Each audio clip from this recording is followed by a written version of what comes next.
Yes, I do it with authority. Good afternoon, ladies and gentlemen. Welcome to the National Press Club, where we have trademarked the moniker of being the world's leading professional organization for journalists.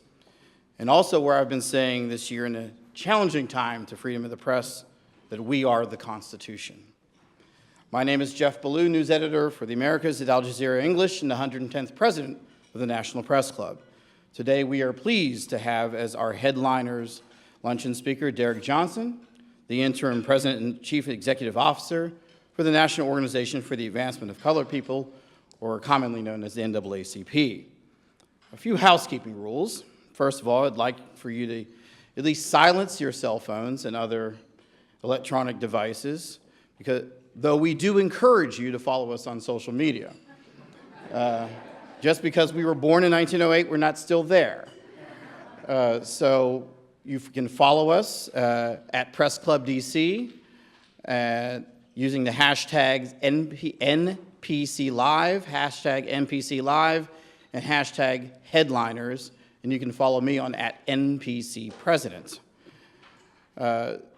So as you are setting your phones to vibrate and getting your Twitter questions ready, I also want to, all of you in the house have these lovely white cards in front of you, both on the dais and at your tables. Now's the time to start scribbling those wonderful questions if you haven't already submitted any, so we can keep the conversation going and healthy. And you can keep passing them up to the front. As you don't have to wait for Mr. Johnson to finish his remarks. There are members who will raise their hands and help bring them forward at any time and get them to Donna, who will help sort through them and get them to me. There's another way you can also get me questions, and those of you who are not in the house, you can use social media. You can tweet me a question. I do have a smartphone up here, and I can follow our Twitter feed. I will follow it from here while Mr. Johnson's up here, and then after we get into the Q&A, I'll be trying to multitask is an interesting thing that we like to do. Now, without further ado, we're going to get to the head table, and then some more thank yous, and then on to today's proceedings. And I'm going to start on your, on my right, I think. Tyler Hammerman, right on my left, your right. Washington correspondent for the Atlanta Journal-Constitution. You can stand up and wave.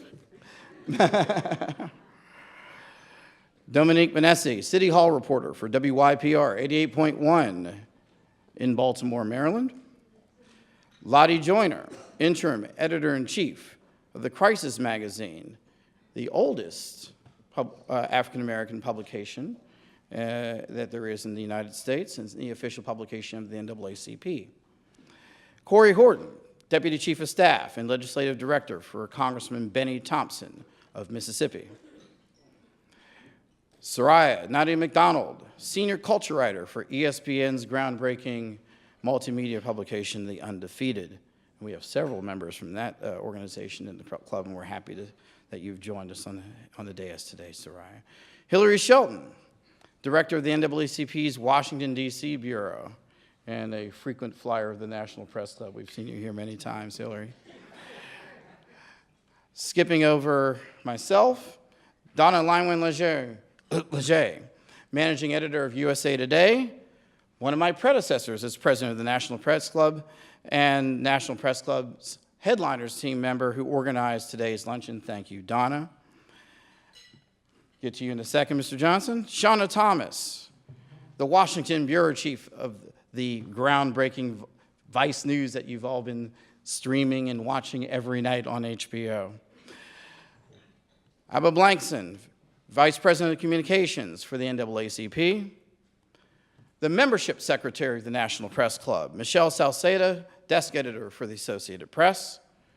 Keith Lang, Washington Correspondent for the Detroit News, who has something in common with our speaker.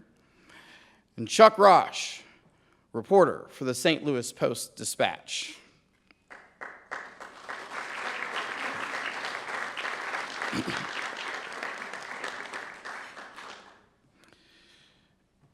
I would also like to acknowledge some other members of the Headliners team who've helped with today's luncheon. Betsy Fisher-Martin and Lisa Matthews, who are our Headliners co-chairs. Team members Lori Russo, Heather Forskin-Weaver, and April Turner.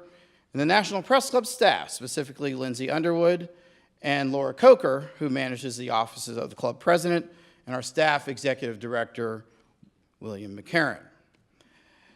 For our television, public radio, and social media followers, please be aware that in the audience today are members of the general public.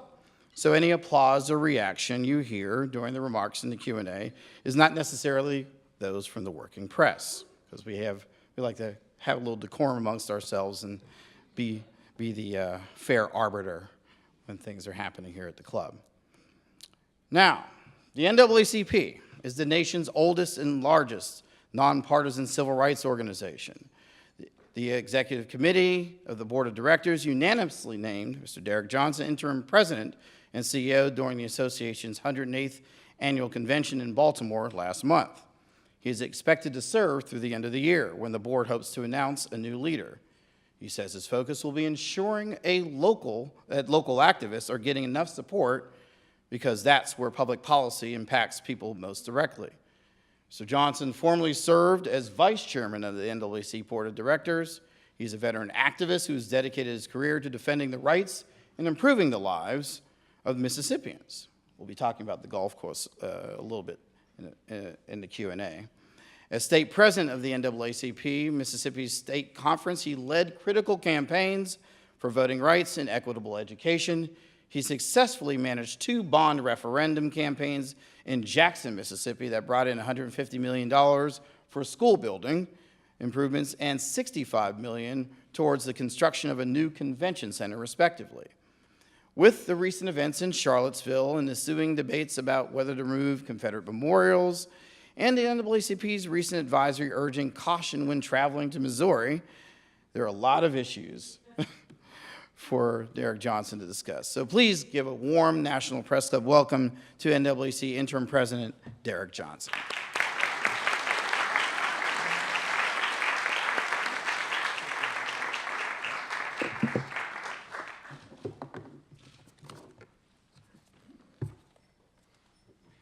Thank you, Jeff. I met Jeff a few weeks ago. I was walking through the DC airport, and I was headed to an event, and he was there, and he looked so important, so I just started following him. And I have followed him all the way to the press club this morning. I really would like to thank all of the members of the National Press Club for allowing the NAACP this opportunity. We are in trying times. It is a unique place we are in for this democracy. Before the NAACP, a 109-year organization, we've seen this before. In fact, the creation of the NAACP was based on a similar set of circumstances, where individuals such as W.E.B. Du Bois and William Monroe Trotter, a reporter, decided to pull people together to discuss what they call the Negro question. And that call to meet in Niagara was heard by individuals in the state of Mississippi, where I reside, and they also sent another reporter by the name of Ida B. Wells to represent Mississippi. So we're familiar with what's taking place. And in that discussion, they wanted to address the problems with lynching that have been taking place across the country. They established the Niagara movement. That very next year, there was a lynching in Springfield, Illinois, where a group of whites realized that if we were going to have a true democracy, it had to be one that was met with law and order. So that group of whites, Mary Wright Overton and others, invited members of the Niagara movement to join them in New York to meet, to talk about a campaign to direct federal policy which would empower the federal government to go into areas to investigate, prosecute, and convict those who were involved in lynching. That was the creation of the NAACP. The decision made at that time was that the association will be an advocacy organization, an organization which would advocate for public policy to improve the quality of lives for all. That was a successful campaign. And as a result of that, we began to build as an association. We have built our presence across the landscape where we have over 2,200 units from Alaska to Hawaii, to Connecticut to Florida, and all parts in between. We recognize that in order for us to make democracy work, we must advocate for public policy to protect the needs and interests not only of African Americans, but all disenfranchised citizens. You know, I have an older member in Mississippi who put it best. The health of any society should be measured by 3 key measurements. How well do we care for our elderly? Are we preparing our young people for a future? And are we protecting the rights of the disadvantaged? That's the measurement we should all look for. And looking at this current administration, we have a long way to go.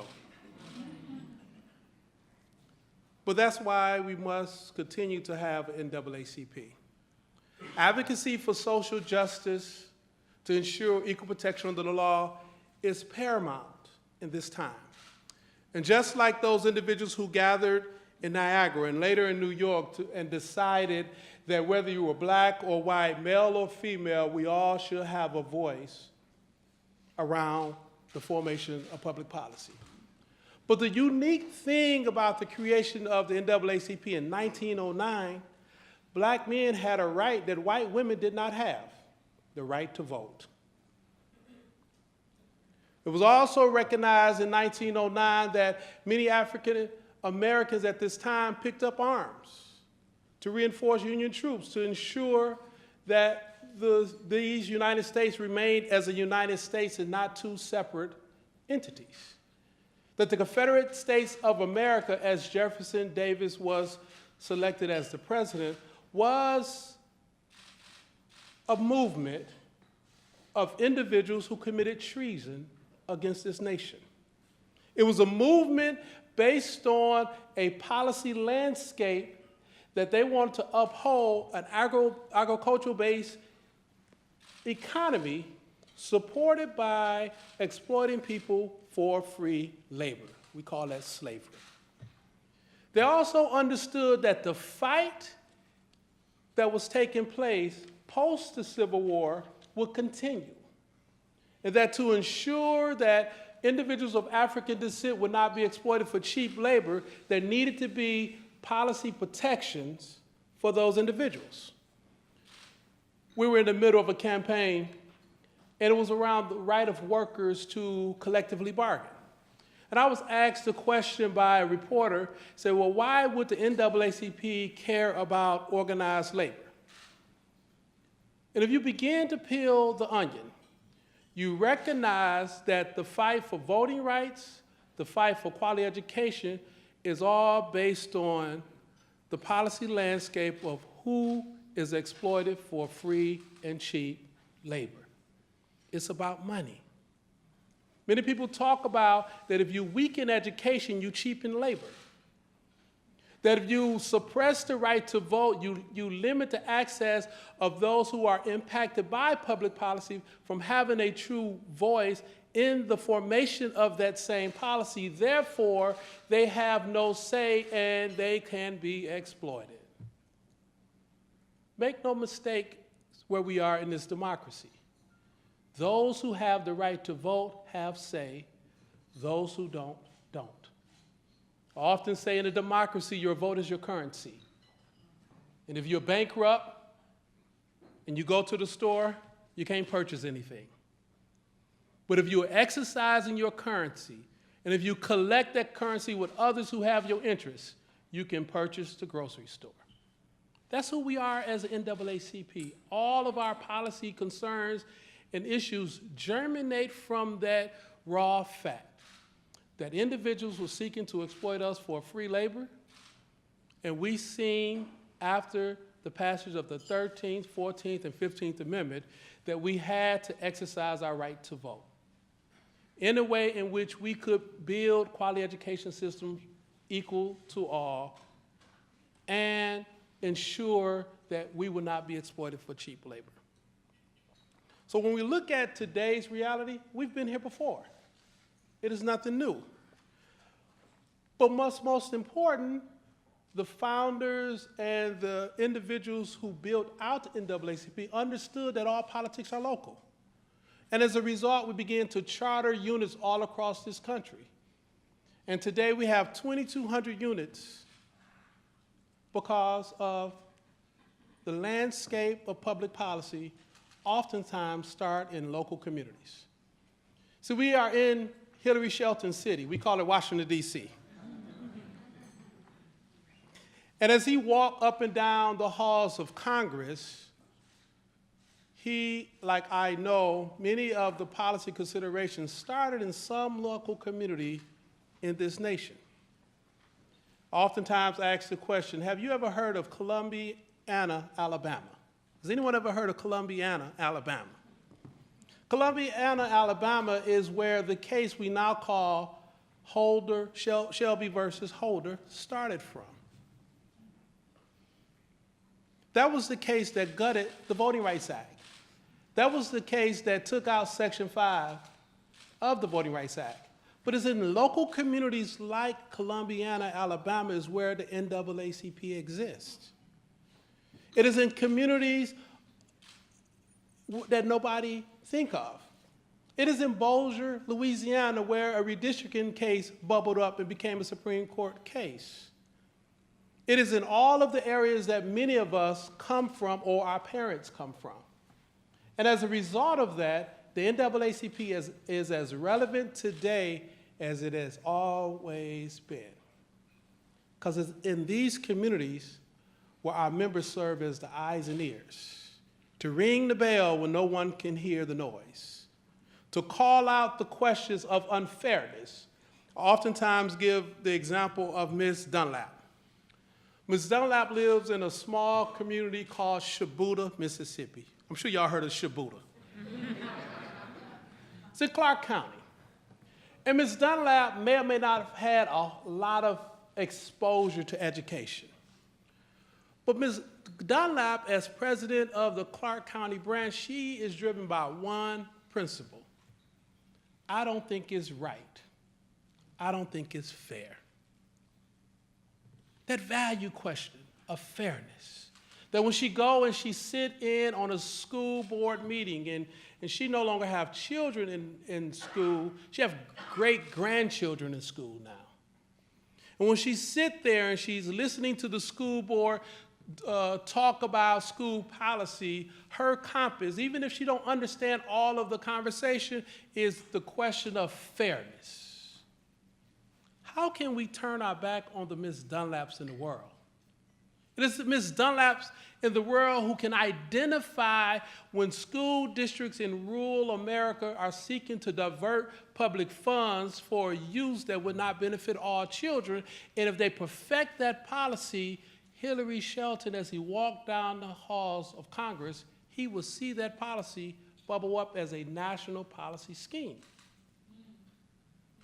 That's why we must have an NAACP. Voting is paramount. Voting is paramount. With all the schemes to suppress and divert our ability to cast a ballot, not only African American, but young people as well. That the closing of precincts and the redrawing of political boundary lines that will favor one particular political party over another, the ability to have a minutes test called voter ID of whether or not you can vote. The very nature of voter registration is a vote suppression method. Let that germinate for a minute. The very nature, why would someone need to fill out an application to exercise a right? Think about it. That in this day and age, as more states require voter ID and we are citizens, why should we fill out an application to determine whether or not we should vote? See, a true democracy encourages and allow all of its citizens to vote. You know, is it so much to ask that we follow the example of Australia and 200 other nations with compulsory voting? Is it outrageous to say restrictive polling places should no longer be in place? What are you talking about? Why should an individual get off work at 5 and drive home and possibly pass 3 or 4 precincts in order to cast a ballot? Why should we allow the most sacred part of a democracy only to take place in a 12-hour window on a Tuesday when most people go to work? As NAACP, those are the questions that we must confront with some critical thinking. Not that we are running behind the headlines of the day, because there will always be headlines of the day, but fundamental to what we pursue is making democracy work, to ensure that equal protection under the law is afforded to all citizens, and that the uses of devices to discriminate should no longer exist. Just last week, our state conference in Texas won 2 important cases, one dealing with redistricting and the other dealing with voter ID. 3 months ago, our state conference in North Carolina also won a major redistricting case. And we commend the policymakers in Illinois for making voter registration automatic. Because in a democracy, if our currency is our vote, we should celebrate everyone having at least that $1 called to vote that they can exercise.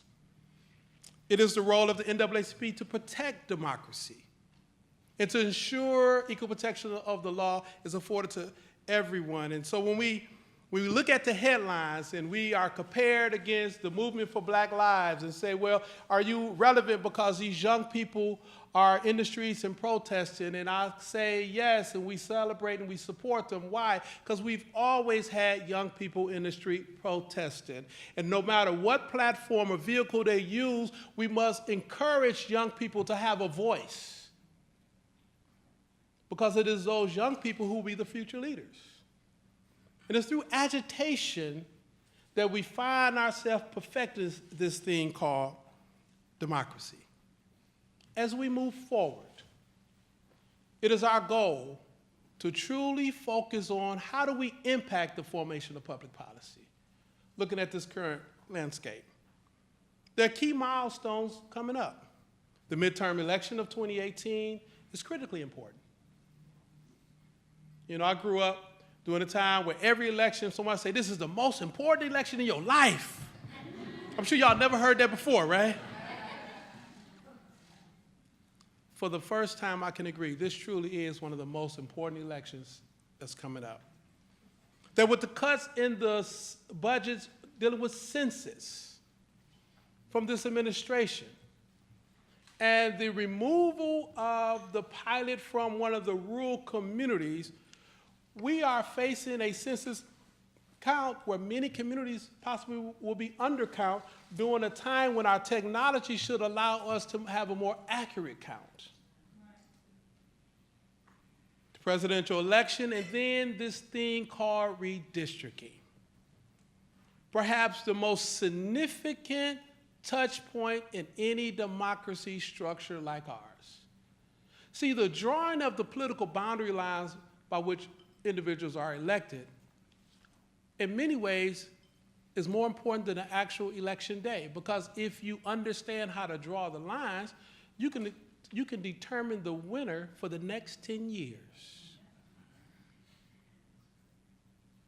Those are the key things that we as an association will be focusing on over the next 5 years. Now, in between time, there will be many Charlottevilles, because unfortunately, this administration has created an atmosphere to allow domestic terrorists to exist, to allow those who understand and have a sense of history that the monuments that have been erected in the 1930s and 40s and 50s, for the most part, are monuments to individuals who took up arms against this nation's treasons. over the question of exploiting people for free labor. We shouldn't celebrate that. It shouldn't exist. But we should not get distracted over the question of its existence when the real issue confronting us of who controls the public policy and whether or not we have a voice in that process. You know, I teach a class every so often at Tougaloo College in Jackson, Mississippi. And we talk about public policy. And I had a student one time say, well, no, what's the real deal here with public policy? I say, well, at the end of the day, it's about who gets taxed, who's not taxed, and what the tax dollars are spent on. That's our fight. Do we create a tax scheme to support public policy to ensure our elderly are cared for in their latter years? Will we maintain a tax scheme and make sure it's equitable so that we have quality education for all of our children? Are our taxes being used to create the systems that will support individuals who suffer from some type of mental health issue, or our veterans who are coming home, the disadvantage, so that they are cared for and protected? That's the health of any society. Our elderly, our young people are disadvantaged. And the value of any public policy is based on the taxes, how the tax policies are written. We must protect all of our citizens. Domestic terrorists shouldn't exist. We wish we had a commander-in-chief who would not sow the seed of divisive behavior, which would allow domestic terrorists to bubble up. As NAACP, we will respond to that. But the bigger questions for us will always be the question of ensuring that democracy work for all. Thank you.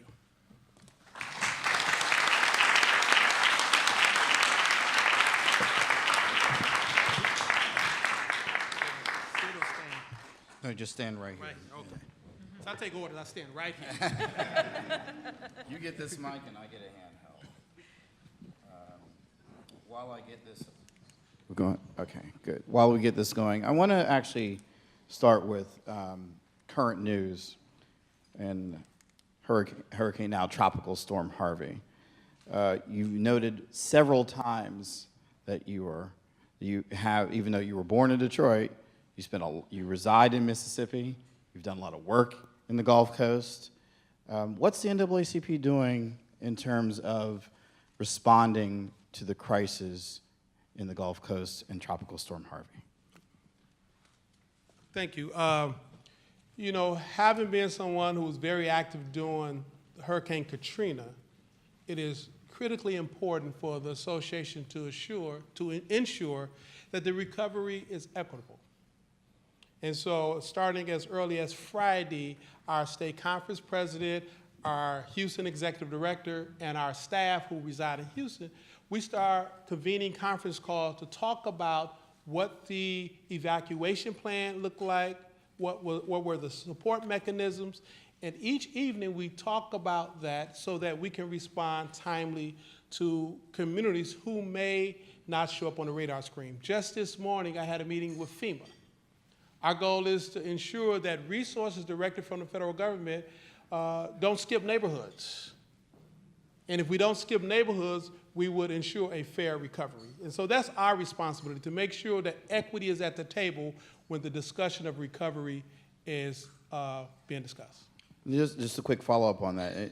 And you're flagging it up to policymakers and FEMAs and so forth. Oftentimes people, and you cited Katrina, when people say, okay, it's time for you to evacuate, not everybody can pick up and leave, because even Katrina, more than 90% of folks left before the storm.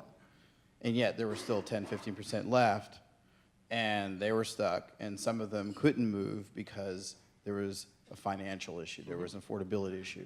Have you been working closely with policy officials to make sure that the funding is there to get people from point A to point B? Mm-hmm. Our state council president in Texas, Gary Bledsoe, he's on the call 2-3 times a day, along with Hillary Shelton, with Representative Sheila Jackson Lee and Representative Al Green, on that question to make sure resources are directed to the affected area and those resources are directed to communities who are most in need. You know, people can't evacuate because of resources. You know, going through Katrina, it's a small church on a peninsula called East Biloxi. And Reverend Haynes, who since died, they had gone through so many hurricanes that he would open the church up and they had a second floor. And the senior citizens in that community knew to go to Main Street Baptist Church. Let me clear that up. Main Street Missionary Baptist Church. He used to correct me all the time.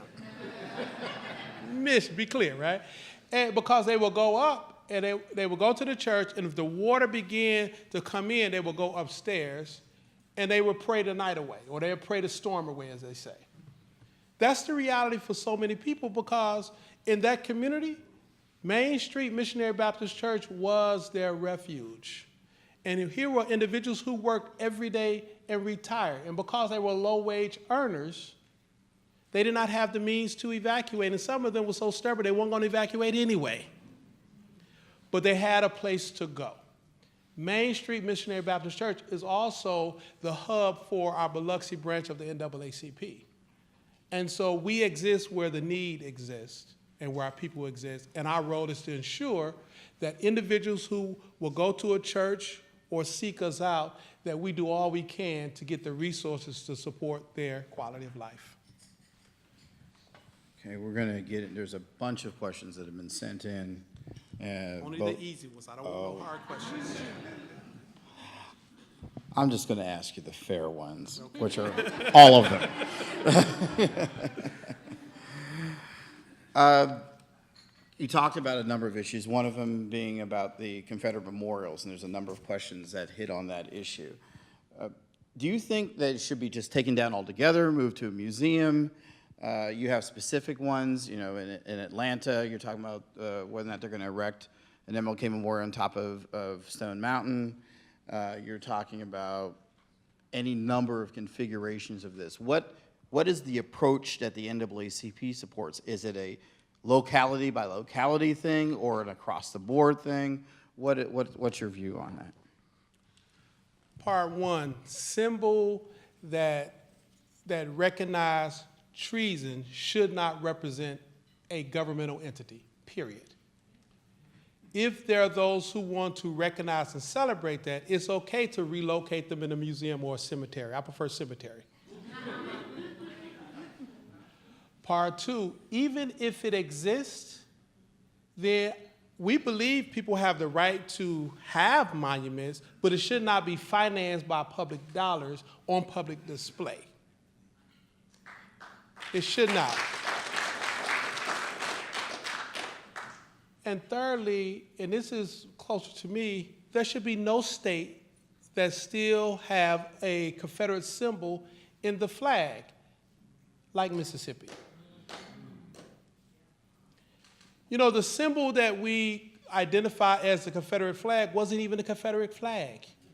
It was the battle flag of General Lee's Army of Northern Virginia.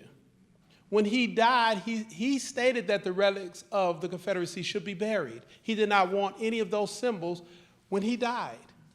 The Confederate flag, as we now identify it as, was resurrected in the 1930s during the Second Reign of Terror, when whites, particularly in the South, but across the country, after watching the Birth of a Nation in 1914, began to use it as a symbol of terrorism. We quickly identified the burning cross in someone's yard as a sign of terrorism, but next to the cross was always that Confederate symbol.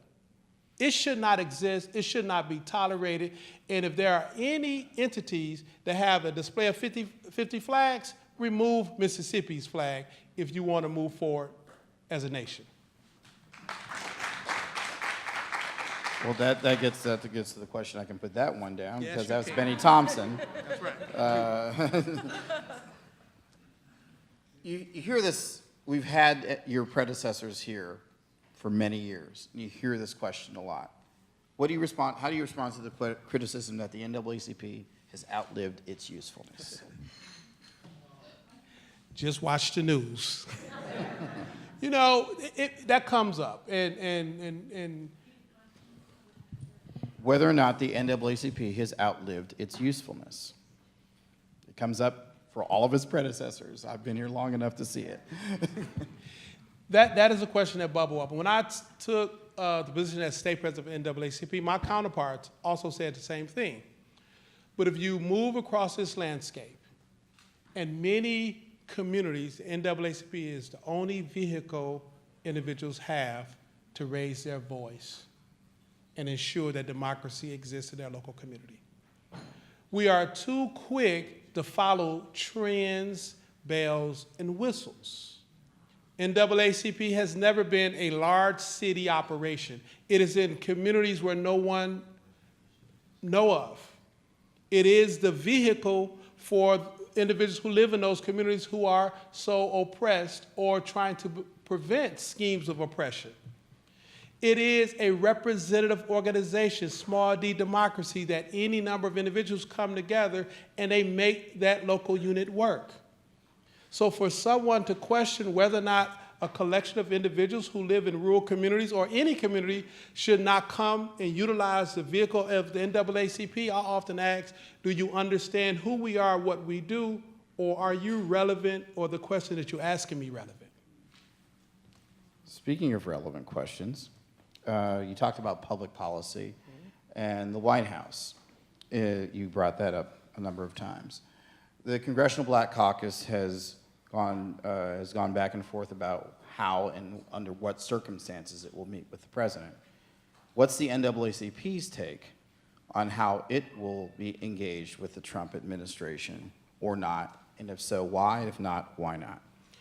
Well, with any president, our position in terms of meeting is based on substance, not ceremony. And as I understand the members of the Congressional Black Caucus, as they deliberate the question of meeting, their question is, are we meeting with the president based on substance and not ceremony? No president should utilize an institution like the NAACP as a photo op. If we're talking about substantive outcomes, then we welcome that meeting. If we're talking about a photo op, then that's a meeting that we would not have. What's an example of, so what's an example of a substantive outcome? You want 1, 5, or 10? 1 or 2. Maybe 2. A substantive outcome is abolishing the Kobach-Pence Commission.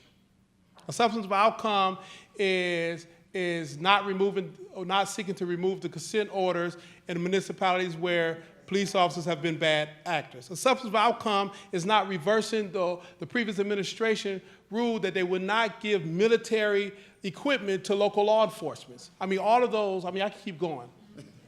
Well, in fact, you just talked about yesterday's decision. You released a statement on it. What's the NAACP prepared to do now that the executive order has been issued to give military-style equipment back to police departments, which happened in the wake of Ferguson? Well, in many ways, we're like the press. We can sound the alarm, we can make the noise, and we can educate the community, but we have 3 branches of government. We have 3 branches of government. So our next step to really change the dynamic is in 2018, to ensure that we increase turnout so that people who come from communities situated like the ones we represent can have a true voice on what the makeup of the second branch of government, which is Congress, so that they can be better positioned to hold the president accountable. But with executive orders, it is just that, it's executive orders. And unfortunately, elections have consequences. So we have to deal with some of these executive orders until 2020. Since you said elections have consequences, and you talked about voting, you talked about compulsory voting, which is not happening in this country anytime soon. So how are you? Maybe not now, Well, how do you see encouraging people to get voting levels up to even more unprecedented levels that there were in, for example, 2008 and other election cycles, where they may make a difference towards a 2018 or 2020 or other election cycles? That's the challenge that we're facing as an association. That's why we're going through this interim period. How can we, as a national office, be more responsive and supportive of our local units and their ability to increase the level of participation? That we entered this space understanding that if we continue to do what we've always done, we're going to get what we always got.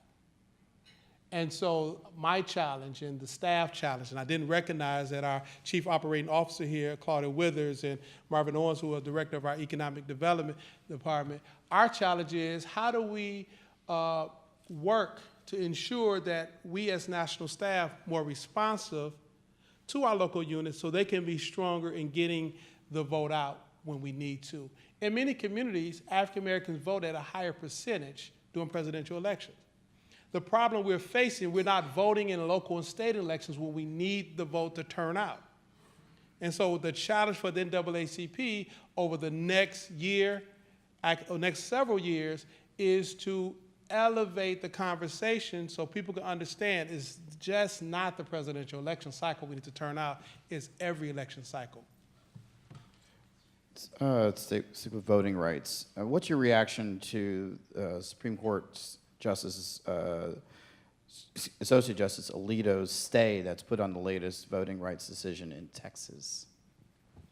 Repeat the question one more time. What's your reaction to the stay Supreme Court Justice Alito put on the latest voting rights decision in Texas?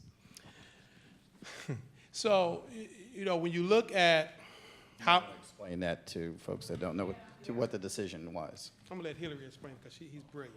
He's brilliant. Come on up, Hillary. Hillary?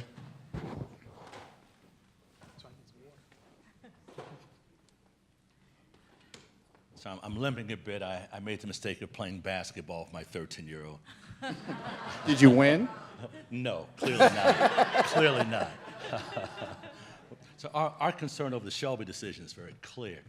Quite frankly, anytime you have something that actually dismantles the protections that were put in place for our Voting Rights Act, they're very much needed. And one of the most important provisions, of course, is Section 4B. When we talk about this decision, we're really talking about a roundabout, almost rope-to-dope approach to weakening voter protection in the United States. So it's no surprise. The same organization that worked so hard to put the Voting Rights Act of 1965 in place in the first place is strongly opposed to anything that will weaken it. As a matter of fact, even at the time of the Shelby decision, the NAACP had already been working on a number of provisions, even with the Voting Rights Act very clearly in place, to strengthen the opportunity for every eligible American to cast an unfettered vote and make sure, indeed, that vote is counted. So the only thing I want to add to that, kind of on the sideline, the questions were asked about what we want to see happen in any conversation with the President of the United States. We believe in paper and apologize to the environmentalists in the room. I've got copies of our full legislative agenda and everything we would ask the President to help support moving forward to make sure our country lives up to its constitutional promises of equal protection and equal opportunity under law. I've got those for you when the meeting is over, by the way. Thank you. Anything else you want to add on that, or we'll move on to the next question? Isn't he smooth?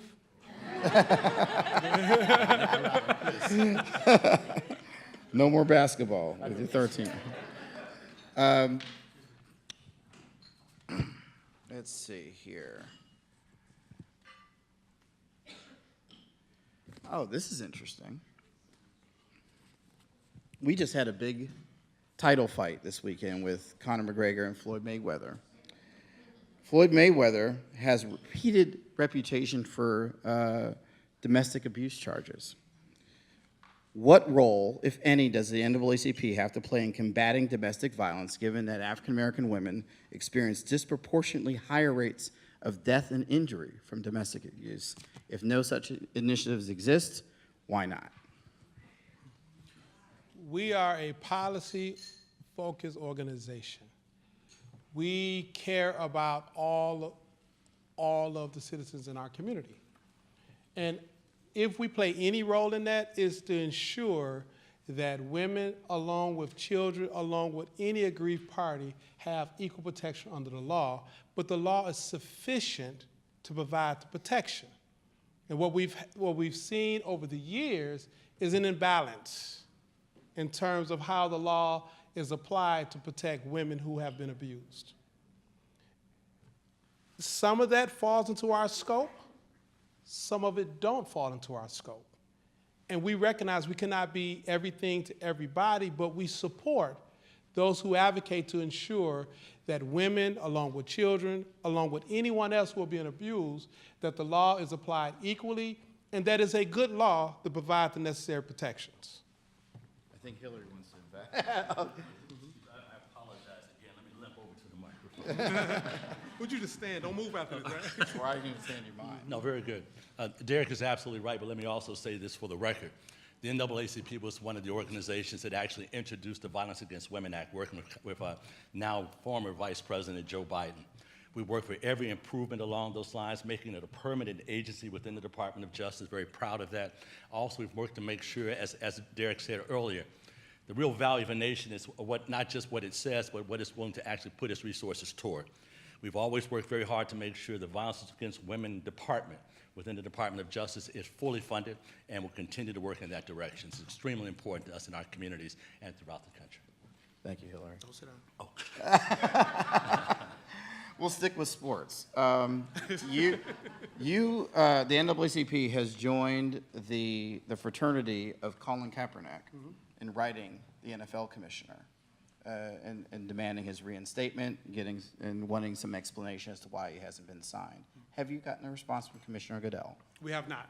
And what are your next steps for pressing for him for an answer? The reason why we decided to enter into that conversation is based on the principle of those who have a platform, entertainers and athletes, have always been a key vehicle for us to raise issues. The issues that Colin Kaepernick was raising are legitimate issues. And we would hate to see the NFL or any industry suppress the voice of individuals who are willing to use that platform to advocate for social justice. We are mourning the death of Dick Gregory. He was on the vanguard of using his platform to advance social justice. I oftentimes work with Danny Glover, who uses his platform to advance social justice.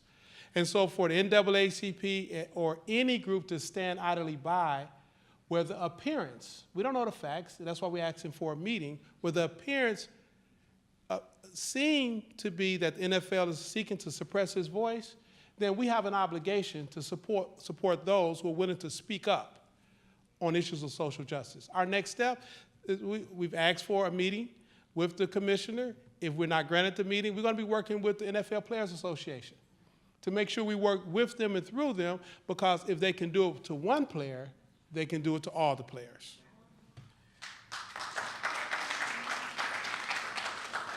Just to remind those who in the viewing audience and public radio audience who are joining late, if you do hear applause in the room, it is not from the working press. There are members of the public that are invited to our luncheons. Why? The press don't like what I'm saying? Oh, no, I'm sorry. I get it. We like you enough to invite you. Charlottesville. And we'll combine this into one question. You've issued a travel advisory to Missouri. We've had what happened in Charlottesville. Will you issue a similar travel advisory to Charlottesville that you've done to Missouri? And I'll add to that, why do you think white nationalists feel so emboldened to come out of the shadows with tiki torches and everything else? Is there an upside to now that it's in our faces as opposed to under the rug? We can say emphatically that the governor of Virginia and the officials of Virginia, they responded timely and appropriately to the event. They showed the level of concern and empathy that any policymaker should have when you have domestic terrorists enter into your territory. Because many of the individuals who were in Charlottesville were not from Virginia. They traveled from far and wide, from David Duke all the way to the person who drove from Ohio to murder the individual in the crowd. We see these individuals as domestic terrorists. We should not miss our words. They go to incite harm and contact. And for us to to say that they're part of neo-Nazi only, or they're KKK only, or they're white supremacists only, is not to fully appreciate what they're seeking to do and who they are. I am not so young that I don't remember Timothy McVeigh. Timothy McVeigh is cut from the same cloth as the individuals here. And prior to 9/11, that was the biggest incident of terrorism on our soil committed by a citizen of this country. We need to address domestic terrorists for who they are and not try to excuse away what they do. And unfortunately, this administration has created a climate where he tried to have false equals where none exist, where he give room for individuals so situated as domestic terrorists to feel comfortable to walk in public without the hoods anymore. That the candle ceremony is a Nazi ceremony, and the tiki torch was to represent the candle ceremony, and that this is not simply an attack on African Americans, it's an attack on Americans. And that we must stand up and be clear with our voice. We support strengthening the Hate Crime Act because data matter. Policy should be driven by data, not politics. And so when we were able to get the Hate Crime Act passed in 2009, a real important component was left out: the requirement of local jurisdictions providing data.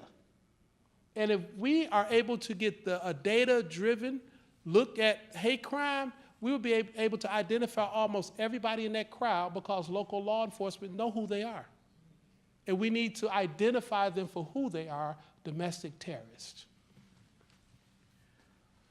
On the domestic terrorist question, this actually goes to public education. Whether or not the NAACP is working with school systems, states and school systems, to try and not, in this questioner's, not my words, glorify domestic terrorists and people who purposely commit treason, glorified in curriculums. One of the things that we're going to be seeking to do in the near future is call a meeting with textbook publishers to talk about the content in the textbooks. Because what has happened for far too long, we seek to water down what took place around the Civil War. It was an act of treason. Make no bones about it. And to whitewash what took place is only to suppress the tensions that's always bubbling below the surface in this country. You know, the question of the 21st century is the race question. That's what W.E.B. Du Bois said in The Souls of Black Folks. He wrote that in the 1920s. And we're still dealing with the question of race. We're dealing with the question of race because we won't let go of past that's based on revisionist history. See, revisionist history won't allow us to truly look at a future because we're always going to be stuck in that past. And the tools of race allow people to use others under a false narrative to control their vote. In the South, if you take a public policy issue and you wrap it around race, you get people to vote against their interest. If you take a public policy issue and you wrap it around morality or religion, you get people to vote against their interests.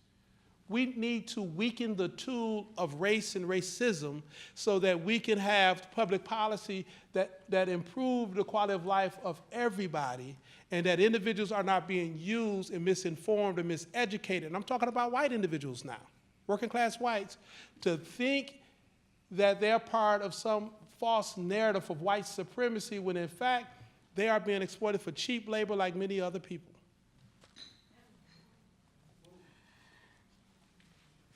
Another public policy questions. You say that the NAACP is for public policy that helps African Americans and other marginalized communities. But the NAACP and other mainline, quote-unquote, mainline civil rights groups have been criticized in the African American press and elsewhere for taking large funds from telco giants like AT&T and Comcast, and then backing policies like approving mega media mergers and attempts to kill net neutrality favored by those corporations. How do you respond to those criticisms? And they're referring to a piece earlier this year in The Intercept titled "Civil Rights Groups funded by telecoms backed Donald Trump's plan to kill net neutrality? I wish the writer of that question was at meetings with me over the last 2 weeks with two of the telecom giants who are really frustrated or upset or not at ease. Is that a better word? Not at ease. Good words. Good words, right? Because of an op-ed I just authored that was published in The Hill. That we're very clear that free, unfeathered access to the internet should not be based on a corporate interest. That the internet now is the public free library, and it should continue to be public and free. So that's our position. And the telecom industry are not happy about a clear position because we're very, point. They said, well, we agree with you on that point. Well, I'm glad you agree with us. Now, the regulatory scheme to enforce that must be in place. You may not like the vehicle that currently exists, but we're agnostic to the vehicle. We need to ensure a free, unfeathered access to the internet. And so NAACP is always saying, well, we're in the corporate pockets or we're not timely on our issues, but if you scratch the surface, we do what we can to ensure a democracy that works, and if you have interruptions in the acquisition of knowledge, democracy cannot work.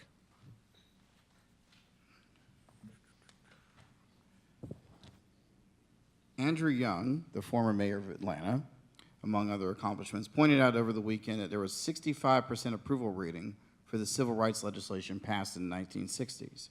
He says the approval rating for Black Lives Matter and other groups is much lower in the teens, and groups like the white supremacists, the Ku Klux Klan, and others feel much more comfortable in speaking out and marching to make their views known.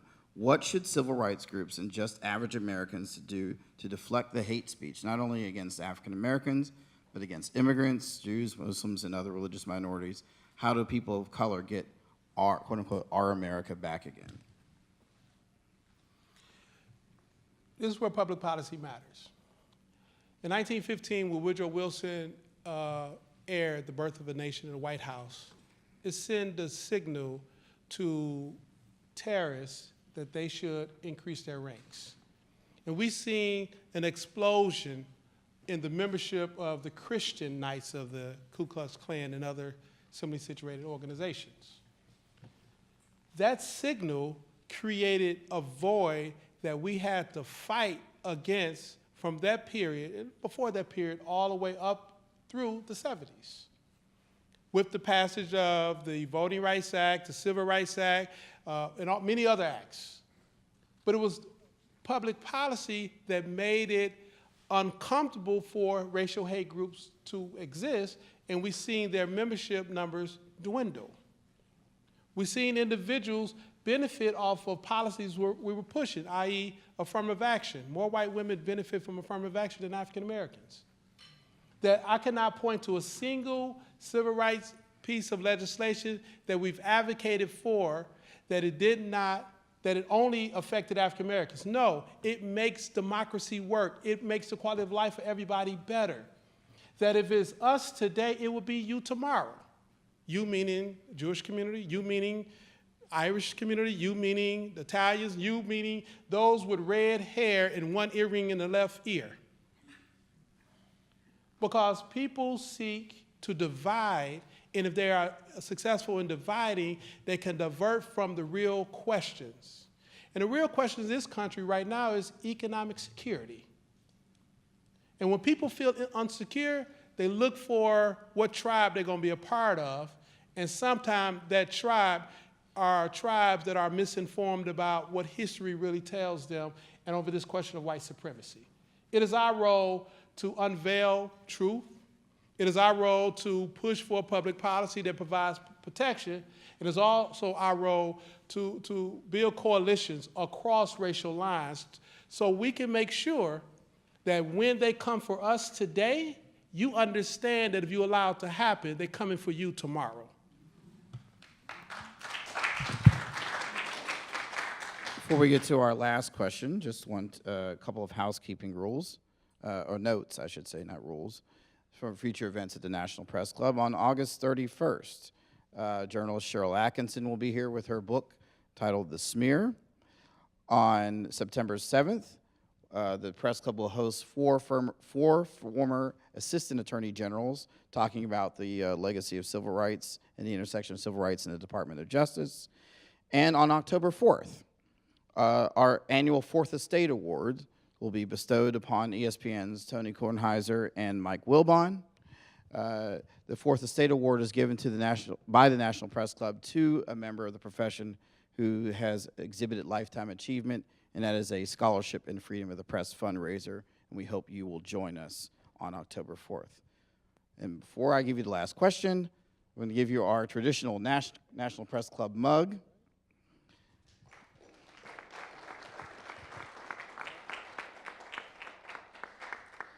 And since we spent so much time talking about the Gulf Coast, we didn't talk about your native Detroit.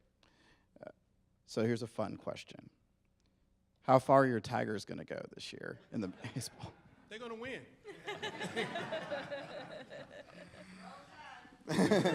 Thank you. For these and many questions and other events and information on the National Press Club, you can log on to www.press.org. We are adjourned.